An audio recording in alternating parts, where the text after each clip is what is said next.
Back to the show, Entrepreneur Life and the Day in the Life of an Entrepreneur, where we air every Saturday, 12 p.m. Pacific Standard Time, and where we are heard on many different platforms. So wherever you are listening, whether that be Apple, iHeart, Spotify, we welcome you. Thanks so much for tuning in and really being loyal followers and listeners. And those who are new to our show, Entrepreneur Life, we bring on valuable guests that can tell you about their journey in entrepreneurship from all levels of life and platform.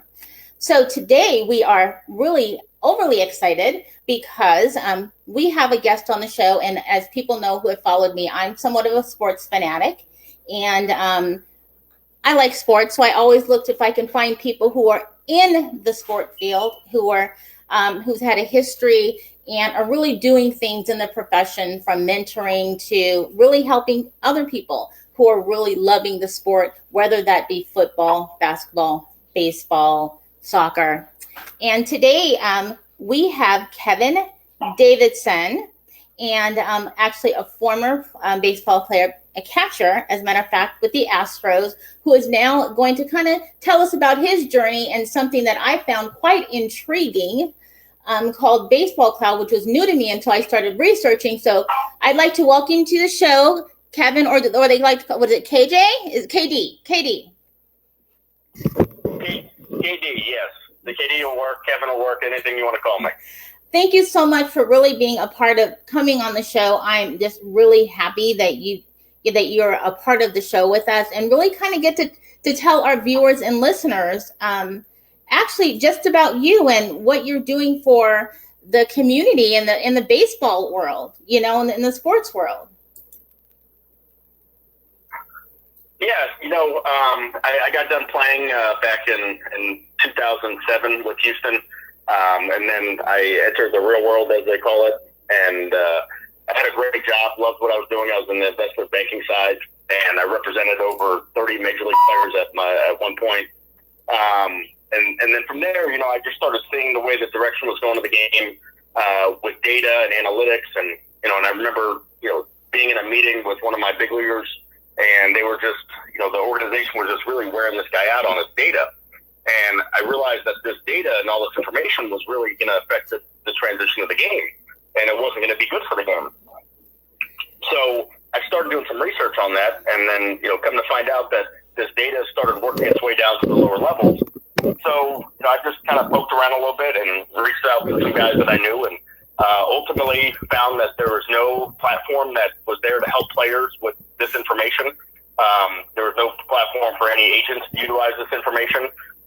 But really my biggest takeaway was I found that this information was actually pretty valuable, and it would be very good to know. And I would like to know this if I was playing when I looked at it. So I went out and created Baseball Cloud, and which is basically this platform that takes all this information on these players and allows them to use it to their benefit for player development and player identification. And it's just been a ton of fun. It's a little bit less serious, I guess, than the investment world. But I get to travel around, and now that I see this product being used by over 120 colleges in the United States, it's just been a fun journey so far. So, but why baseball? I realize that baseball is your sport. what really intrigued you first about baseball, just initially in the sport? Because you've taken it beyond just playing the sport. And most people, in the sport profession, I find they either, when they come from playing and being an athlete, they're either usually maybe in the restaurant industry and or mentorship. But actually, you stayed where you're really, really involved in actually still being in the sport. You're just not actually playing in it.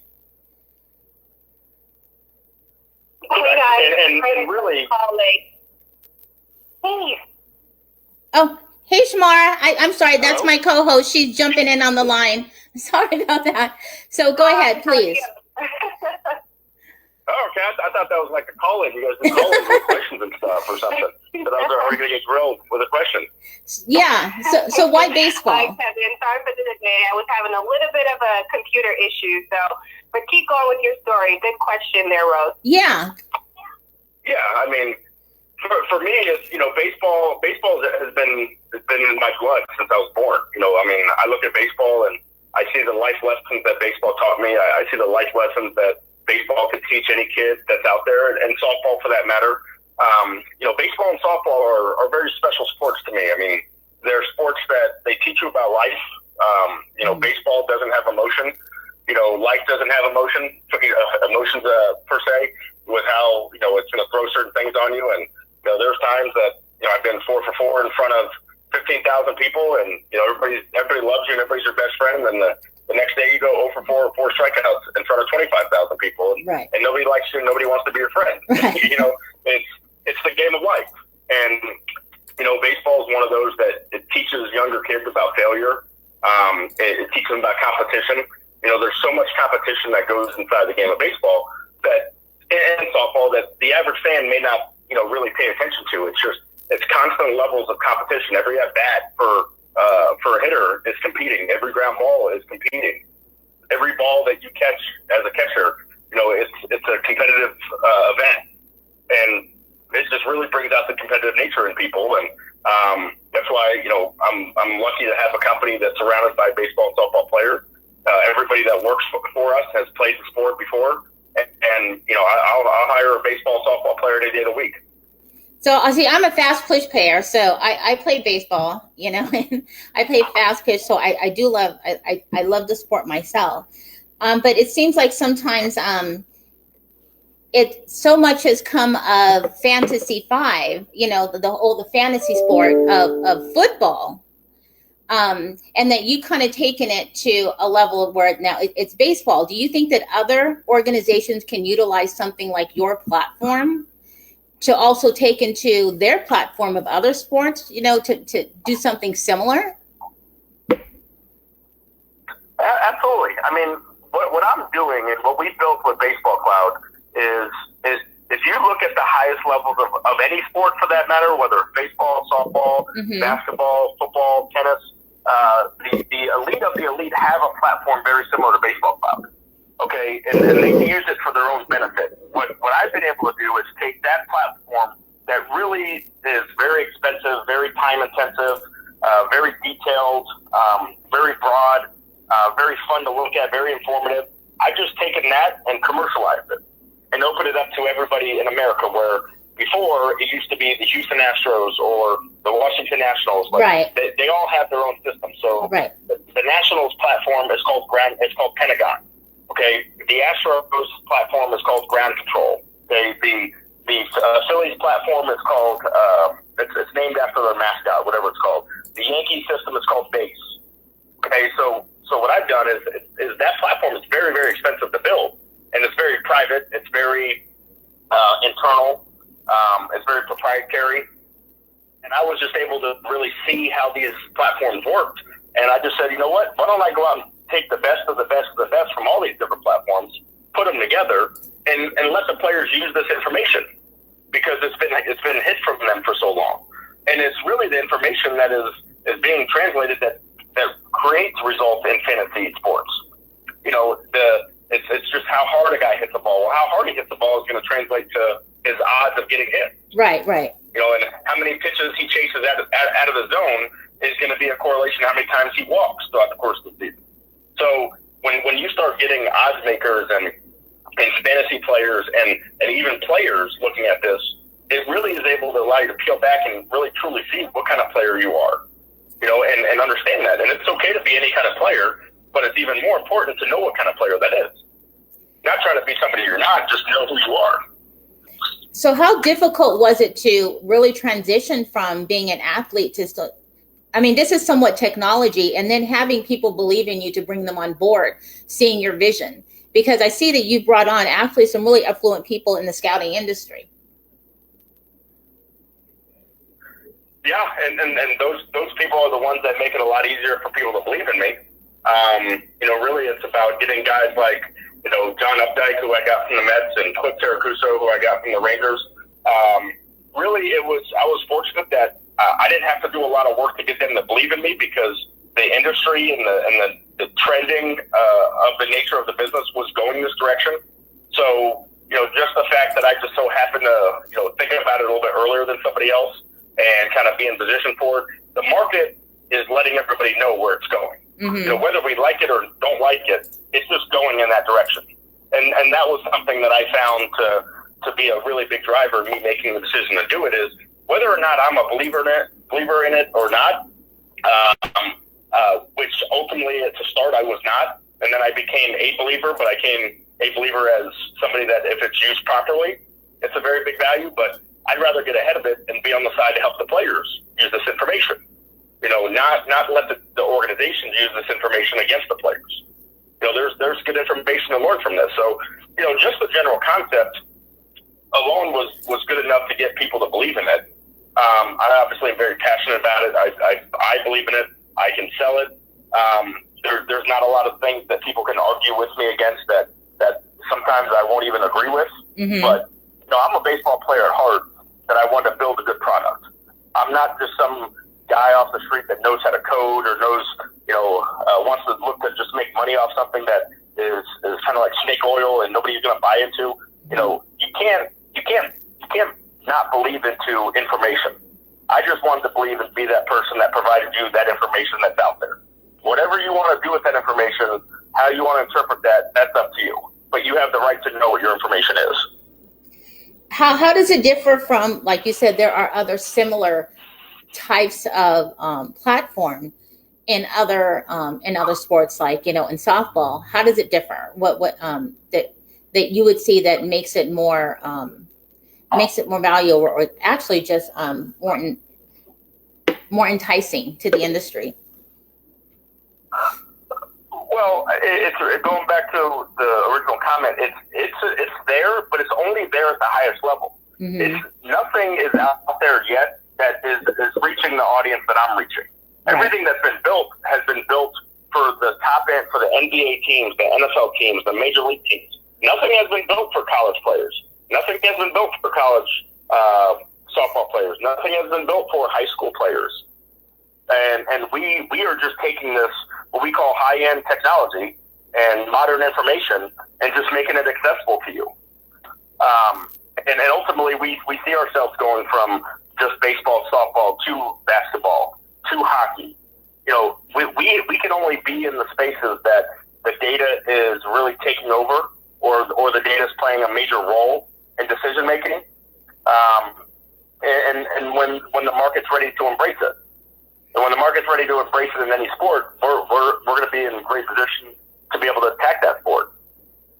So when you say high school, do you think that it's a tool then college scouts could utilize in, looking for their potential,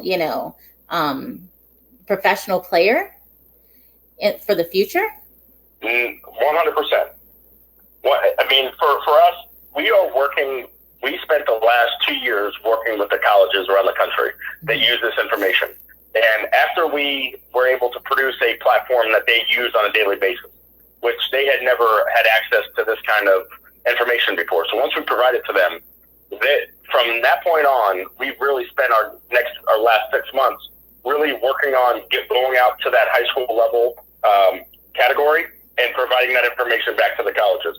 They're telling us they don't want other information other than the player data. The data is now taken over for majority of these schools as their predominant source of information that they want to be provided. They don't want a high school coach to call them anymore. Oh. They don't. College coaches every day they wake up, they got 25 to 45 phone calls a day telling them about a player that they need to take. Mm-hmm. So imagine if you were in the business, you're in the podcast business. Right. Imagine if 45 phone calls a day came to you from people that had your phone number, and you're in the business of getting the best podcast staff on the planet there. Okay, you're in the business of that, and 45 people call you every day about somebody differently. Mm. You don't have enough time to go out and search and vet those people. Yeah. Okay, and somebody's idea of a good guest is different than your idea of a good guest. Right. Well, what's a good idea of a guest. So it would be great if you woke up every day and you just said, hey, things that you like, guys, entrepreneurs that are in sports, women that are in sports, men that are in sports, entrepreneurs in baseball, younger, older. Well, what if you just woke up every day and you just had that information hand delivered to you saying, hey, this is who's available. So then knowing that this is really a really great tool and platform for scouts, how easy is it for people to get involved, like high schools and colleges? I mean, it's I'm assuming it's not really difficult to start up. How do they get all the information inside of it? Is that something that you guys assist with? And that you get all the players in, and I mean, how routinely is the maintenance done where the updates are maintained and people can see the activity and every time there's a change in a player and his stats? You know what I'm saying? 100%. And it's the first way I'll answer that question is I'll say it's getting easier. The biggest challenge that we have, or that's going on right now, is that this is so new and fresh to this industry.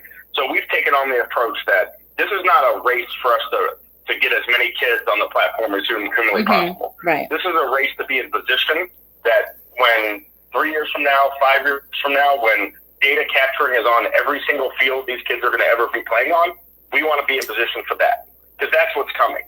So for us right now, we do a lot of data capturing. We have a lot of partner locations and facilities around the country. So all 125 of our colleges that we use, or they use us, they have data capturing there. They actually are setting up programs to capture data at the location of a high school player. We also own Prospect Wire, which is probably the second or third largest tournament platform in the country for high school baseball players to showcase their skills around the country. So we're doing a lot of data capturing at those locations. And then as well, you're going to see a lot of ramping up of data capturing at college camps. I would recommend to any parent out there or any kid out there that's trying to play baseball or softball at the college level is go to the college's camp that you want to go to attend, because that is where the colleges are now targeting and saying, we have data here, we have data capturing resources here, we know what data performs well at our level of play, so we want to get as many kids as possible on our campus to capture their data. That's really going to be our first real contact with the high school customer, where now when my son, I have a son that's 6 years old now, my son is going to be 12 years old, and from 12 years old on, he's playing the game of baseball. Every movement that he makes on a baseball field is going to be captured. If you're out there and you have a kid that's 10 years old, 12 years old, 14 years old or younger, it's going to be the same thing for them. It's no longer going to be their batting average. It's going to be important. The home runs that are not going to be important. It's going to be their data. And it's really valuable information. So, and I would benefit, I'd recommend that data capturing on any kid that has the ability to get it done on them. So is this something that a parent, let's say that their school doesn't have, the school or college doesn't have, that a parent can actually somehow get involved to say, how can we get our school involved in it? Or does it have to specifically come from, the school itself, the high school or the college itself to establish it? Like right now, you're seeing there's about, it's not a high number. You're seeing about 25 college or 25 high schools around the country are capturing their data. It's really starting at the travel ball level. Okay. I think travel ball is going to be changing here shortly. It's already started changing with what Prospect Wire is doing, what Perfect Game is doing, what PBR is doing. They're all starting to capture a lot of data at their events. Well, that is really the start of this evolution. When you go to an event, and obviously we own Prospect Wire, we are doing more stuff now behind the scenes with Perfect Game potentially.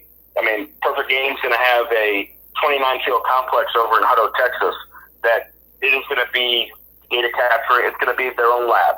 It's going to be a lab. I mean, and all that data is going to come from all these players, and this is where the college coaches are going to go. So if you're a parent, the high school level, the high school level of the sport is kind of, unfortunately, I'm not a big fan of this, but the high school, level of baseball is just kind of really not there any longer like it used to be. Right. We're in today's day where travel ball is really the key. Yeah. But I know. do believe that data has the ability to really change that, because travel ball has become so much more valuable, because if you think about it, college teams are playing the same time the high school teams are playing. So they're not going to they can't go to those games to see the kids play because they're playing their own games. Yeah. So but you get the best out of the best on travel ball, though. You're getting your best players on travel ball. sure. And to be able to get all the best players on one location, that's where the data capturing industry is targeted. Right. We really are in a very unique space that we're not really in the business ourselves of capturing data. We're just sitting back and letting everybody else start to capture it. Because once they start capturing it, they can't do anything with it unless they give it to us. Right, right. Okay, so why do you think that it's taken so long though, where people don't take the interest that you have taken and implementing something like this and putting it together? I mean, hasn't it been done before? Is it just no one's thought of it? Or is it just something where people they want to wait until you get to college and then let's just see what somebody does in college and go from there? Well, I think it was really what drew me to it was just my access to what was being done at the highest level possible, and that's the major league level. When I was understanding this information, or when this idea was brought to me, it was me just being at the highest level of Major League Baseball and seeing what was going on, and then seeing how this information was being used. And I started seeing people capturing data at the college level when this was all happening. So I think we're just going through the natural economic cycle of this whole revolution to start. It's something that 3 years ago, a great example of why it's not here so fast now is the cost to capture data. 3 years ago, a machine that captures data was $35,000. That was the cheapest thing that's out there. Now you have data capturing machines that are $90. And what is everything that it actually captures? Like, I mean, from what I know of baseball is I've always known about, you're looking at the one who can, the speed of the pitch, or the, even just, how quickly, and common sense things of a person who just watches the sport. But data capturing as in, what are the analytics of how it picks it all up? So it not just a scorekeeping. I'll give you two good. Okay. Well, I'll give you two good affordable ways that this could be talked about. Okay. So you got a bat sensor company, let's say Diamond Kinetics. It's a sensor that's $90 you put on the end of your bat. Then there's another machine out there called Rapsodo or Yakrotech. Let's say that. Those are what they call ball flight tracking. So they can be anywhere from $500 to $1,000, right? Well, that's capturing everything on the baseball. Well, if you had your sensor on there and you want your son is out there hitting, you can now with this sensor, you can see how fast his swing is. Oh. How long, how much on plane is that swing? How fast is it getting there? At what angle is he going to get that ball? Okay, at what angle is he making contact? How much, what's all the measurements behind it? Well, if you think about this, it becomes very simple, right? If you're going to play at the college level, you have to have a certain bat speed. You have to be able to keep your bat on playing for a certain period of time. There's certain absolutes that you gotta be able to do, but even more so, it'd be good to know what information you do well and what you don't do well. Because if you think about it, the average parent, they're going through this parenting baseball, softball cycle once, maybe twice in their life. They're not trained to see what elite level players can do. Right. But if I was able to show a parent side by side and say, hey, your son, this is what his swing looks like. The average college player, this is what their swing looks like. From a measurement side. Right. Hey, are there kids that play in college baseball with your measurements? Yeah, but not many. Okay, and the ones that do, they do this bet really, really well. Okay, or chances are most likely they're not. It really, that is what draws the respect of what makes a college player a college player. You got to be able. So when you're swinging a certain way, wouldn't it be nice to know which swing is letting you hit a ball harder? Yeah. So if you're going to a lesson and you're training with a guy, well, that's where the ball flight information comes in. So all this was happening. But it's not even just used for that tool. I would think that players could also utilize it, or coaches, to see where to strategize and where to really to really engage and make their player better. Absolutely. And it's when you can see that, when you can show a player that he has a long swing, well, guys with a long swing, they swing and miss a lot. Why? Because it just takes them longer to get to that point of contact. Mm-hmm. Well, when it takes you longer to get to that point of contact, you got to start your swing sooner. So when you got to start your swing sooner, you got to start your swing before you have a good enough idea to know where that ball's going to come across the plate. Well, that's all information you like to know. Because when you're a player, and especially when you're a parent, you're very, you're going to look at your son or yourself through a different lens, right? It's going to be very hard to be very self-aware at times. And on top of that, you really don't have the trained eye to know if you have a good swing or bad swing. Yeah, or if you're really hitting the ball hard or you're trying to hitting the ball hard. I would like to know, when I played in high school, I would like to know, where my swing stood. I'd like to know, when I hit balls hard, how did that stack up to everybody else in the country? The batting average is not really a good indicator of that. Yeah. Because most people, when you're in high school and you're going on to college, everybody thinks they're the best until you get there, and then you see, wow. We all did. Yeah. We all do. So this is actually more than just. I don't want it to be a career ender.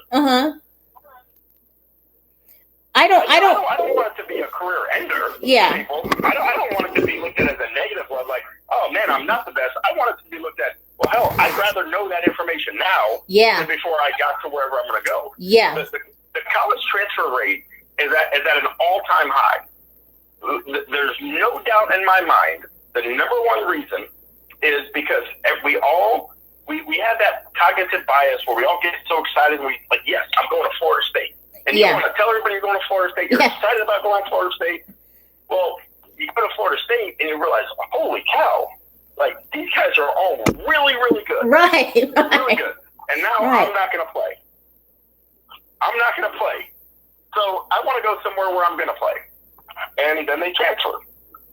But the reason is their data is better. They hit the ball harder. They're quicker to the ball. They're faster runners. They throw the ball harder. It's just all there is to it. So there's really no reason, if you want, for me, looking on the outside, is there would be no reason why, if a person wasn't looking to get into play in college or, advance their level to professional level, why anyone couldn't use this platform, period, just to make them a better player, as well as scouts looking for players and for college, scouts looking for players, all kind of like in one place.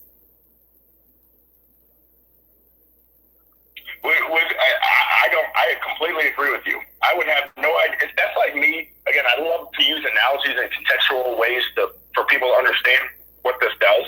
It's like me walking up and knowing you as a friend and saying, hey, Rose, I got a platform that's every day that you wake up, it's going to tell you how many viewers you have from each show and tell you what part of the country they're in and what age each viewer is.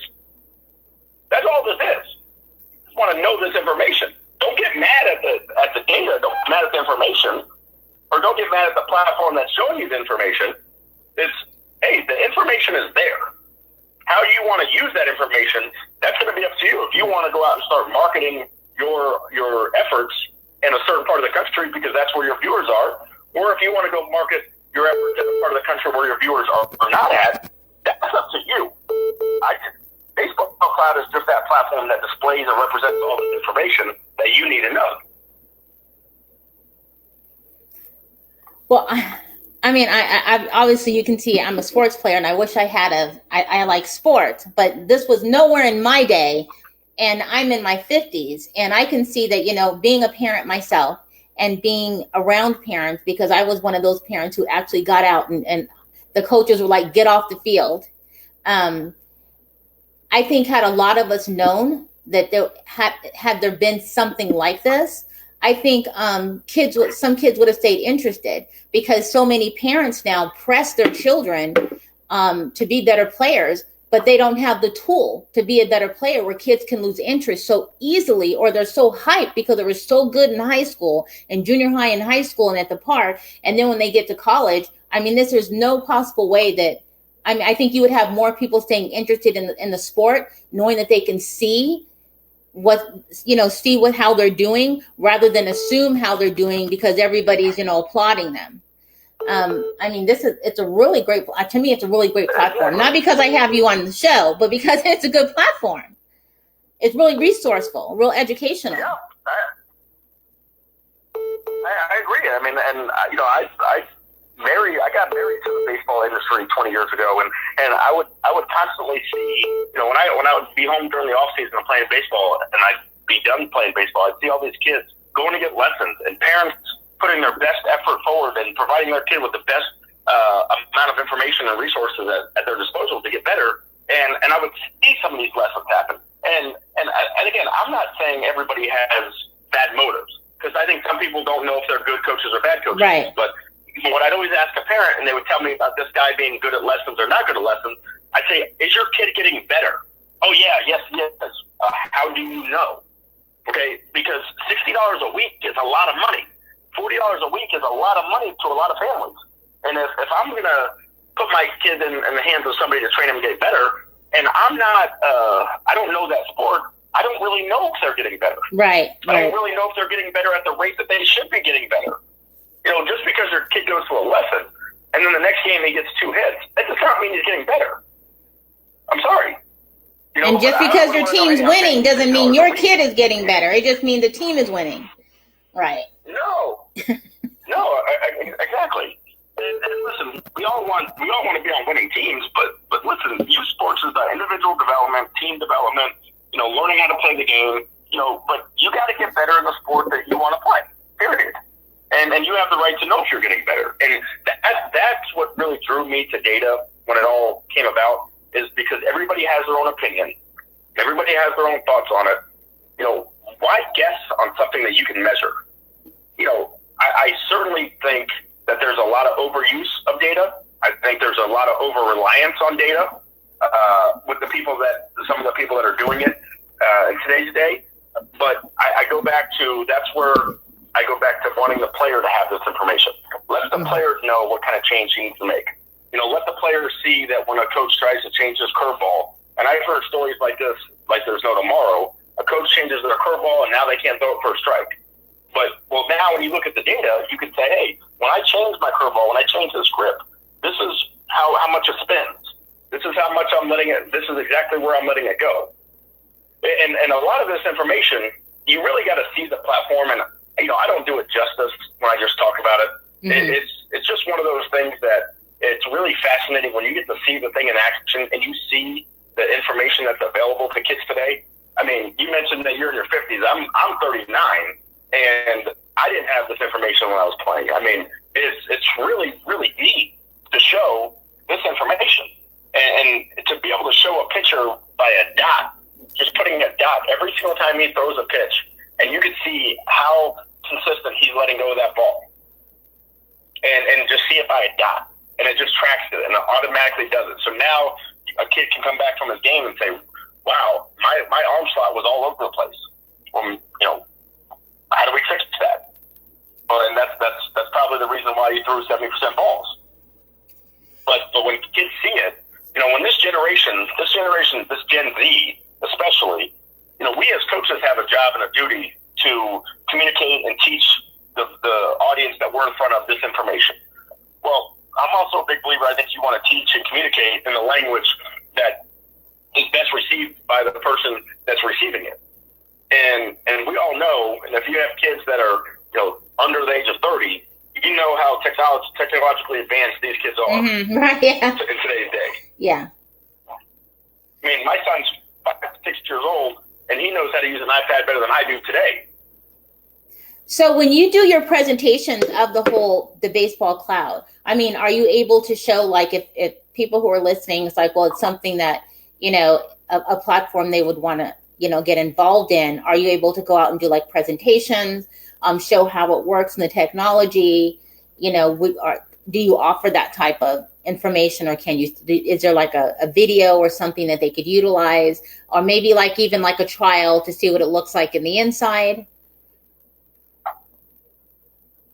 Yeah, we do that quite. We did about a year-long roadshow really with the colleges themselves. Mm-hmm. If you go to our website or you follow us on social media, we've actually, up until, the last 60, 90 days, we really had to stay low and way low underneath the radar that, we're not really trying to be active and push and try to grow this thing on a volume level. We're just trying to be positioned. Right. And with us kind of getting to that point where we've shown that we are the college product of choice. Okay, that part's already been established. Well, now it's okay. We're saying now it's time to provide this product to a bigger audience, the high school market, right. and the market of kids that really is trying to get to that college level. Because now, when we do get them on board and we do grow this side of the business, we can show this player. We'd be able to sit there at an event, and you're there with your child, and your son's 17, 18 years old, and you tell me, yes, my son wants to go pitch at Florida State. Well, when he pitches 10 pitches, I can then walk up to you and say, hey, this is where you stack up against everybody at Florida State. This is how hard your fastball is compared to those kids. This is how much it moves. This is how consistently you let go of that pitch compared to that kid. This is how much your curveball moves. This is where your curveball moves compared to those kids. And this is where the information that you have right here, this is where it would stack up in all of college baseball. So we need to work on a better curveball for you, and you need to work on repeating your delivery a little bit better. There you go. Well, I would think that of course, I kind of think I know what scouts look for, but as a player or a college player, high school or college player, to be able to look at that and say, well, let's say high school player, saying, well, I know that this specific college, it could be, Carolina and somewhere in another state, and say, I know that because of where I'm at, this college needs me because I can look and see what these players are doing at that college. That's where I want to go because I know that my skill level will get me, on that college team as well as get me an advanced level. Do you get what I'm saying? The where now is kind of like players can kind of manage themselves to know where they would best fit in rather than always a scout knowing where to place them. Yeah, absolutely, and that's certainly one of the layers that comes with this. And even a bigger part of this that's more exciting to talk about is the efficiency element of this. Is because yes, colleges and scouts, they definitely know what they're looking for, mm-hmm. but that's probably about 20% of the problem is right. having what they're looking for. The other 80% is there's only so many scouts out there to go see so many players. Right. Okay, so when you talk about a travel ball tournament. Right? I mean, you're in a travel ball tournament. Some of these tournaments have 80, 90, 150, 400 teams that are going on. So if you're a coach and you're out there, you're going to the games of the teams that somebody that has told you about a kid on that team. Right. You're targeting the kid. Well, there's a reason why you see all the college coaches typically on one field at one time because they know what they're looking for, and they're going after the best of the best, and the best of the best happen to be here. Well, there's 75 other teams at that tournament, too. And there's 750 other pitchers at that tournament, too.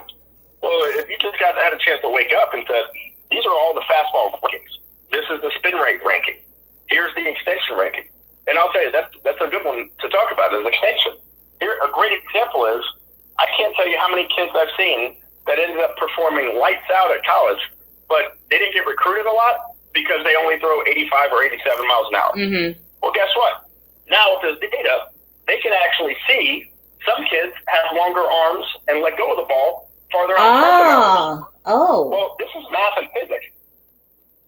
So when you let go of the ball, and you're only talking about 60 feet, 6 inches, if you can let go of the ball 2 feet, a foot and a half farther out in front than the normal player, and you're throwing the ball at 87 miles an hour, from a physics perspective, that's equivalent to a 92, 93 mile an hour fastball. I've never heard it put like that. I mean, that's some serious analytics. It's serious. I'm telling you, this is I call it Mickey Mouse stuff. This isn't Mickey Mouse. This is good information. This is good stuff that you can take away and say, holy cow. So, yes, instead of me calling a coach saying, hey, I got this guy that's 85, 87. Kev, I like guys that throw 90. Well, so do I. But this guy is actually letting go of the ball really far out in front, and he hides the ball really, really well, but he's only 85, 87. But nobody can hit him. There's a reason. And you see it all the time. And how do we get that kid noticed? Right, exactly. How do you get him noticed? Well, this was more technology than I thought.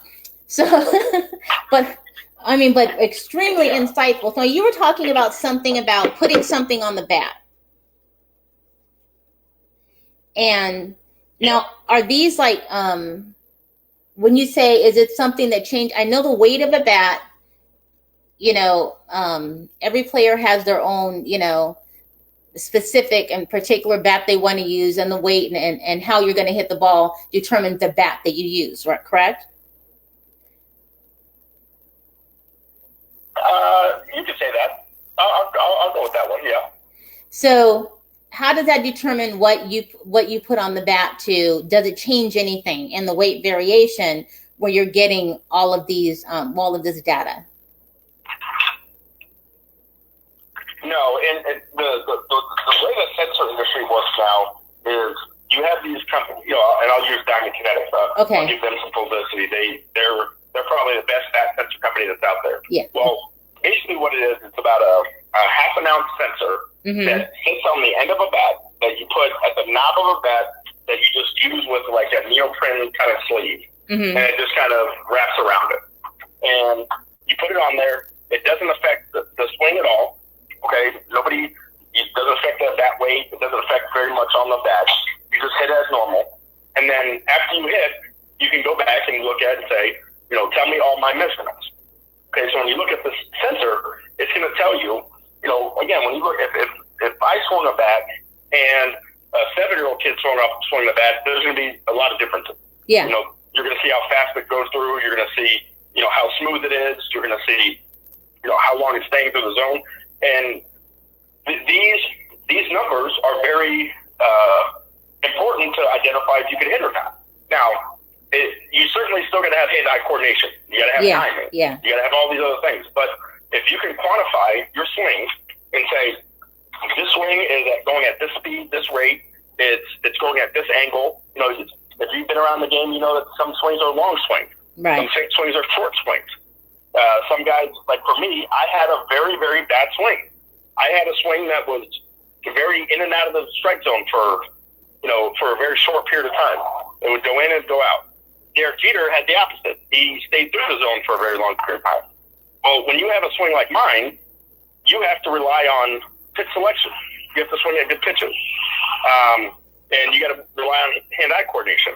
When you have a swing, like Derek Jeter's, you can get away with other variables. Well, these swing sensors have the ability to tell you that. They're just telling you how consistently you're swinging the bat. How consistently, how fast are you swinging the bat. And it really gives you good insight to know what you can change. Is it something you have a great swing, but you have a slow swing? So this is real-time data then. This is real-time data. If you go to some,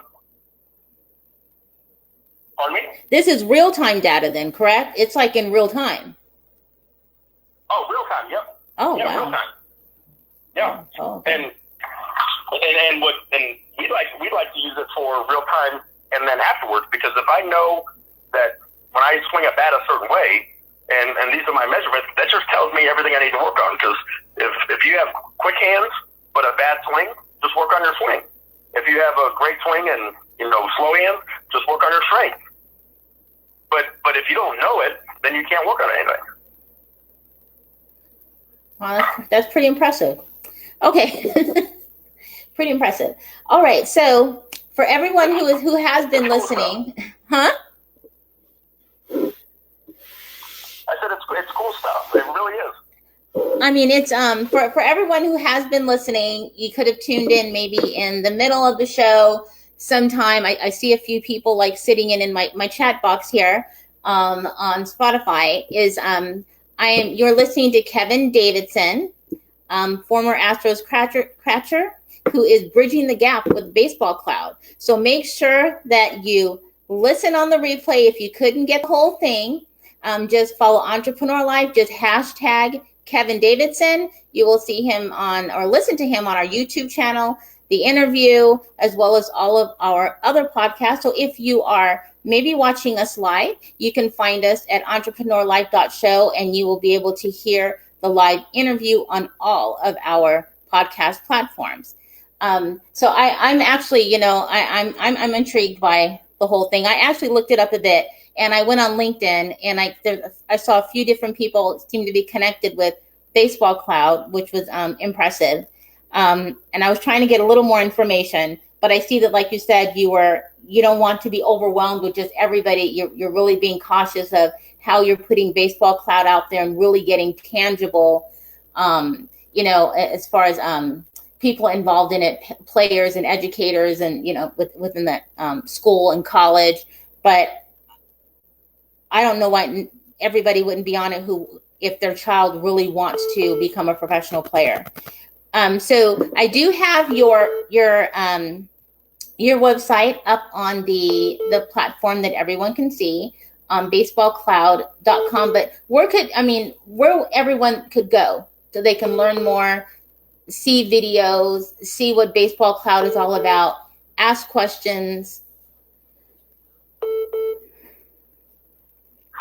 Yeah, you can. I would suggest you follow us on Twitter. It's at Baseball Cloud US.